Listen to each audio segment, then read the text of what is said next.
Well, really, sometimes stress is evidence that my mind or your mind, body, emotions, your relationships, responsibilities, the environment around you are demanding more than you have the current capacity to handle. And so most of us have been taught to respond to stress in one of two ways. Usually it's to panic or to ignore it and push through. We override our bodies, we spiritualize exhaustion, we call burnout discipline or hustle muscle. We call emotional suppression maturity because we pretend like we don't feel what we actually feel and say that that's maturity. And then we wonder why we feel so disconnected. Welcome back to the Girl Just Feel podcast, where faith meets mental health and healing starts with feeling your feelings. I'm your host, Dr. Ajane Gaylord, and today we're talking all about stress.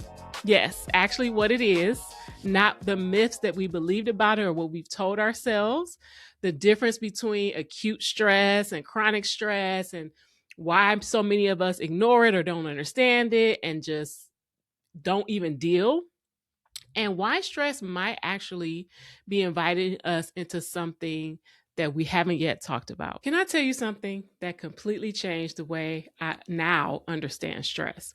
Stress is not necessarily proof that something is wrong with you. Sometimes stress is proof that something actually really matters to you. I used to get this completely wrong. I used to feel that stress meant that I couldn't keep it together or that I wasn't good enough at what I was doing or that I couldn't handle my life. Well, really, sometimes stress is evidence that my mind or your mind, body, emotions, your relationships, responsibilities, the environment around you are demanding more than you have the current capacity to handle. And so most of us have been taught to respond to stress in one of two ways. Usually it's to panic or to ignore it and push through. We override our bodies, we spiritualize exhaustion, we call burnout discipline or hustle muscle. We call emotional suppression maturity because we pretend like we don't feel what we actually feel and say that that's maturity. And then we wonder why we feel so disconnected, why we feel so anxious, numb, exhausted, emotionally reactive, or even physically unwell. So, what if stress is not simply an interruption? What if stress is also an invitation? An invitation to what, you say? Well, an invitation to pay attention, to grow, to adapt, to reevaluate, to shift, to pivot, to adjust, to heal, to acknowledge what's been neglected and ignored for far too long. Because ignored stress does not disappear, it doesn't go away. It accumulates, meaning it builds and builds and builds. And then that's when we find us in a breakdown, in burnout, or just blowing up at everybody. So let's unpack some of the myths around stress.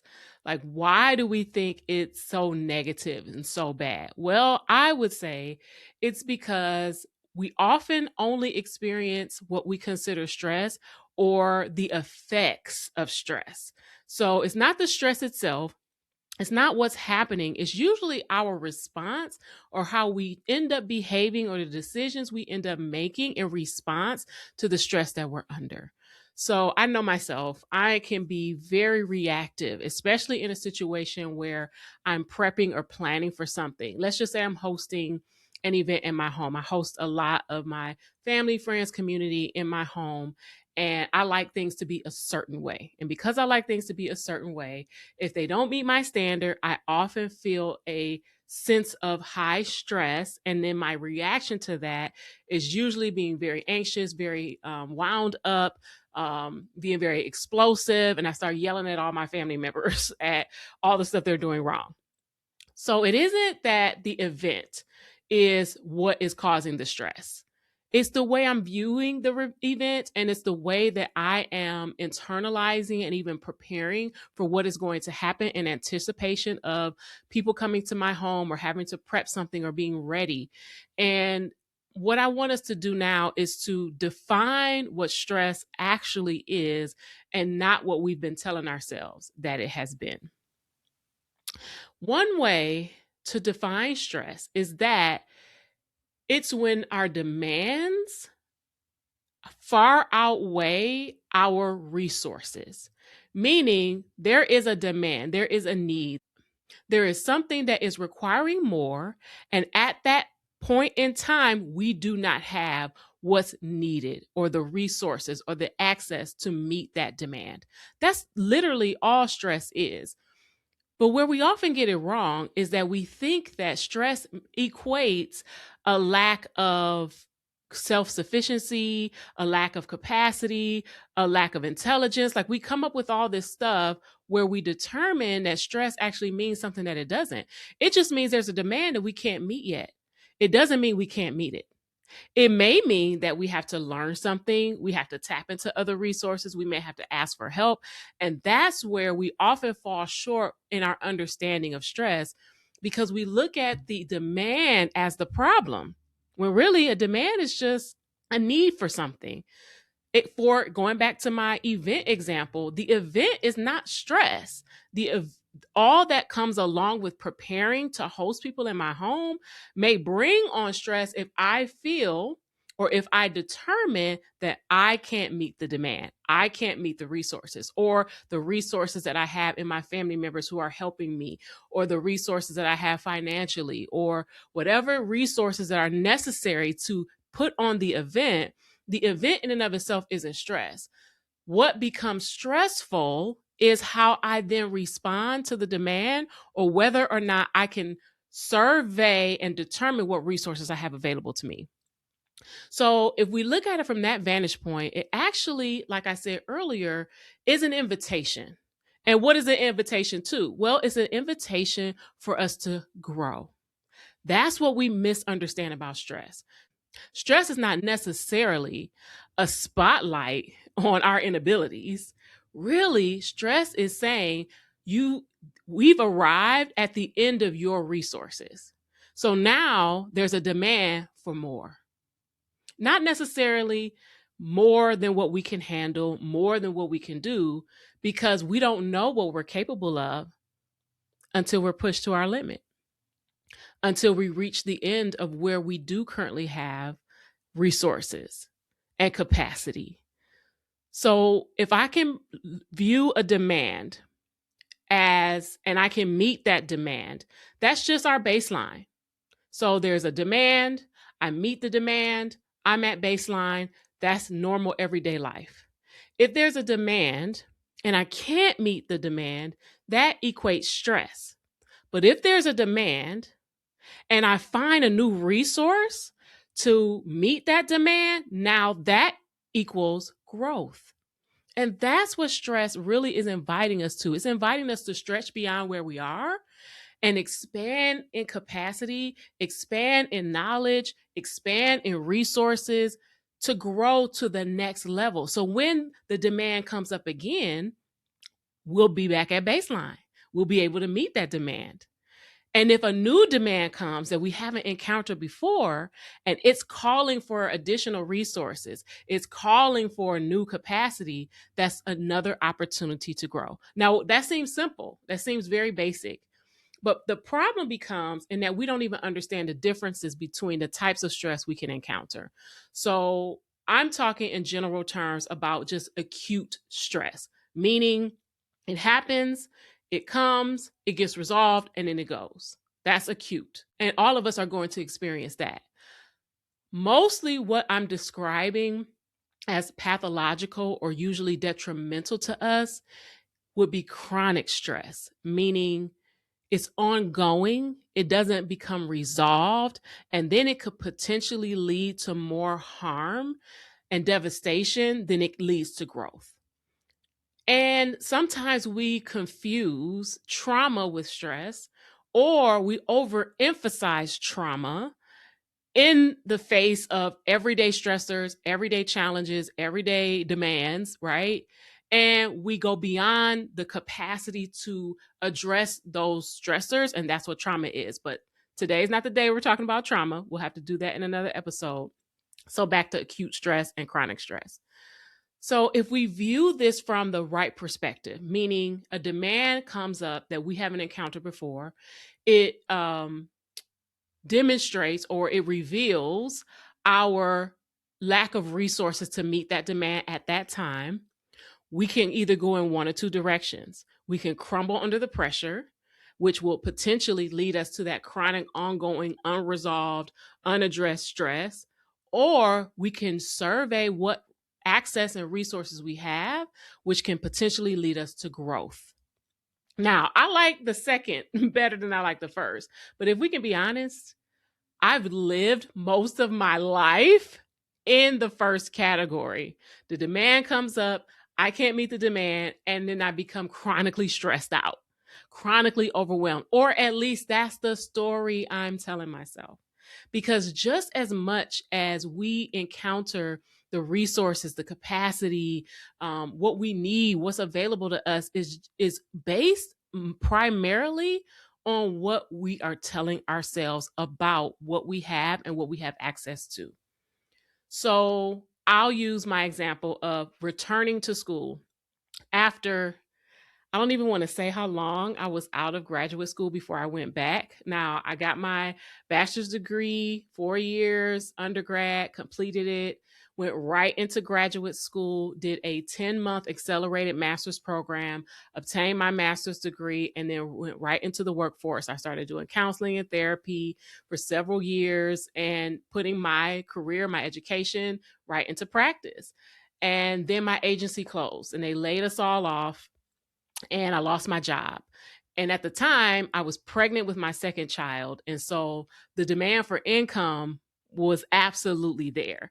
My husband was working. I had been working. I had a decent salary. And I also had our medical insurance. So that meant with me losing my job and being laid off, I would no longer have medical insurance. And here I was pregnant and had a baby, our oldest child already. And that meant our income was part of our income was going to be gone because I didn't have a job anymore. So the demand was there to, number one, meet the financial obligations, meet the needs for the medical care that I would need, as well as the baby to come and the baby we already had. And there was a demand for caring for our children. So there were demands all over the place. And the stress was very challenging because the loss of income and the loss of my job wasn't just about the money. It was also about my confidence in my career because I was new to my career. I'd only been there for 3 years. So I had not yet developed a large client base. I had not yet developed a long enough work experience. At least I hadn't thought I did yet. I hadn't spent enough time developing my career, and here I am without work. And I'm having these children. So now there's a demand for motherhood. I'm becoming a mother. I'm learning how to care for my children and care for myself in this new stage of life. And although being a mother, becoming a mother was a great experience, it also came with new demands. So the stress of that whole season really could have taken me out. But what I began to do was, as I often do, achieve highly and figure out solutions very quickly. And one decision that we made was I wouldn't return to work right away, that I would stay home with the babies once I had the baby, the second baby, and we would remove the burden, quote unquote, for childcare by me being at home. The second way we were going to meet the new demands financially was my husband and I were doing a real estate business. We were beginning to invest in real estate, that I would support him in this real estate company we were trying to start and these real estate investments we were trying to do. So that would kind of hopefully help to meet some of the financial needs.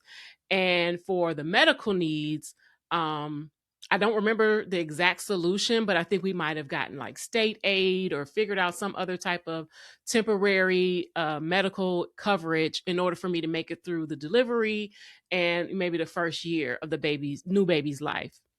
So I would say that if I looked at that experience as acute stress, meaning here's some demands in life, some changes are happening, and so now I'm going to have to find new resources.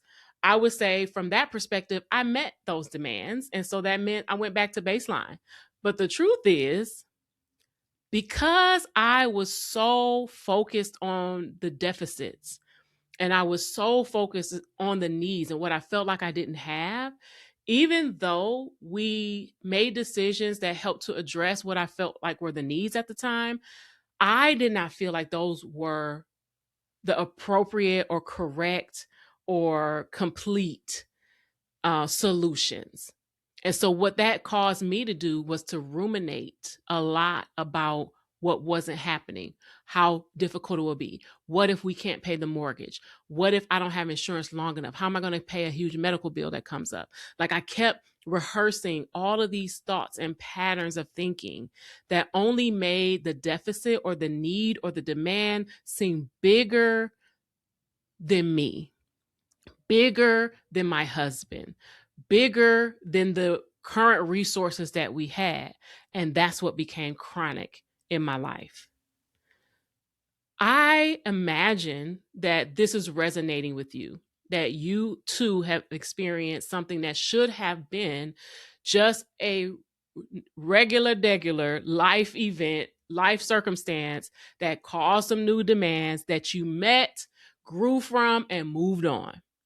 But I'm certain that just like me, there may be some messaging, some narratives, some beliefs that you're operating from that make it more chronic and ongoing than it should be. Now, I'm not saying that we should minimize the difficulties that we face or that we should pretend like we don't have challenges. I'm not saying that. What I am saying, though, is a lot of what we endure has less to do with the event or the demand or the need that's presenting itself than it has to do with what we are telling ourselves about it. And if we were to change how we communicate to ourselves about what we're facing, I think a lot of it would be more manageable than it seems to be for us now, or at least I'm speaking for myself. And I just want to clarify that no two people are going to experience the same situation in the same way. So my response to losing my job was very devastating for me, very difficult for me. And I spent many years questioning my worth and value as a result of that. Someone else losing their job, facing that reality may be totally different because of their circumstances or their perspective or their beliefs. So, our emotional reserves, our support system, our physical, emotional, mental health, our trauma history, even our current sleep and nutrition and coping skills and beliefs, the environment around us, all of this plays into how we then respond to demands, to the needs, to the expectations, to the events, to the changes, to all of these stressors. Now, I often see things as our responsibilities and our relationships often equal what our roles are. And I wear a lot of hats. I have a lot of roles because I have various types of responsibilities that I carry. A lot of them are based on the relationships that I'm in. And so then that equates to the different roles or hats that I wear. And any of those three categories can lead to different levels of stress. So I don't want to minimize the impact of relationships that can bring on challenges, demands, and difficulties, responsibilities that we have, whether I'm working for someone and I have a boss, or I'm an entrepreneur and working for myself and have a responsibility to those that I'm taking care of, or whether it's the different hats that I'm moving in and out of. Each one is going to bring about certain demands or needs. And none of us are going to respond in the same way because we all bring our own story.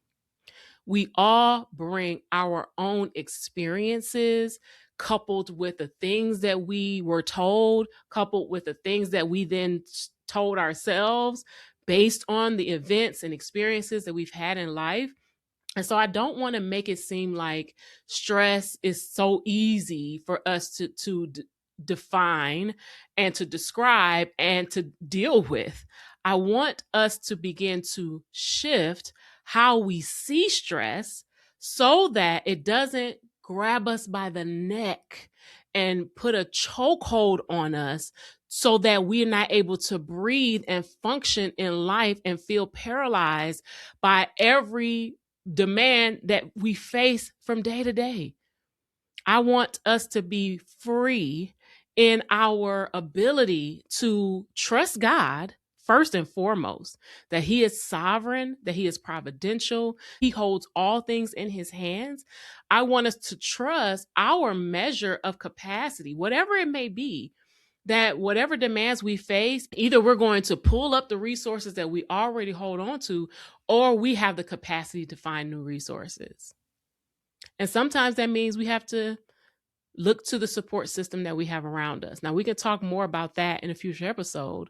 But if we look at every demand, financial demands, job demands, relationship demands, societal demands, even those of us who attend church and serve, just demands of our body's needs to be fed and nourished and hydrated. Those are demands too. If we view all of them as a disruption, then it is going to potentially lead us to the chronic, ongoing, never-ending, overwhelming, overburdened perspective where we never feel like we can catch our breath.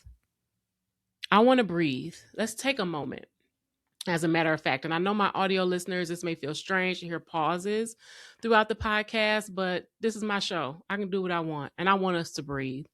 So I know you've probably heard of this box breathing idea where you breathe in for 4 breaths, hold for 4 breaths, and then you exhale for 8. And ironically, because I'm a trained singer, I grew up singing in choirs and received choral and classical training. We used to do breathing for the sake of singing. It wasn't until years later that I even learned that this is a practice to help people to regulate their nervous system. I was like, what a gift that when I didn't even know, God was placing me in situations where I would have to regulate my nervous system. I thought I was just singing in the choir. Well, no, I was actually learning these techniques. So I want us to do it now because I don't want stress to be such a misnomer and such this convoluted idea that we don't think we can handle it. So let's just breathe for a minute.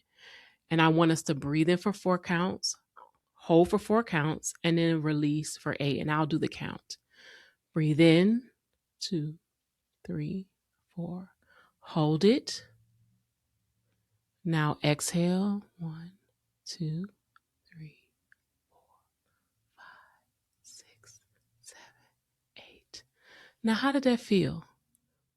I've been recording this and speaking and all, revved up because I'm excited about sharing with you this truth and just taking a moment to breathe, really just relaxed my body. It settled my thoughts a little bit and it gave me an opportunity to just rest in the moment and enjoy what I'm sharing with you. So I want you to practice that breathing. That's actually going to be your life work for this week. I don't want the conversation about stress to overwhelm or to quote unquote stress you out, but I do want to help to shift how you see stress. And we can talk more about this in future episodes and we can cover more details about it. But what I want you to walk away with today is stress is not what you've been telling yourself. Stress is not an interruption. It is an invitation. It's an invitation to grow, to add on more resources, knowledge, wisdom, support, and strength so that when there are new demands and there are new needs and there are new expectations, you'll have everything that you need to meet every demand. Thank you for joining me. I'll see you next time.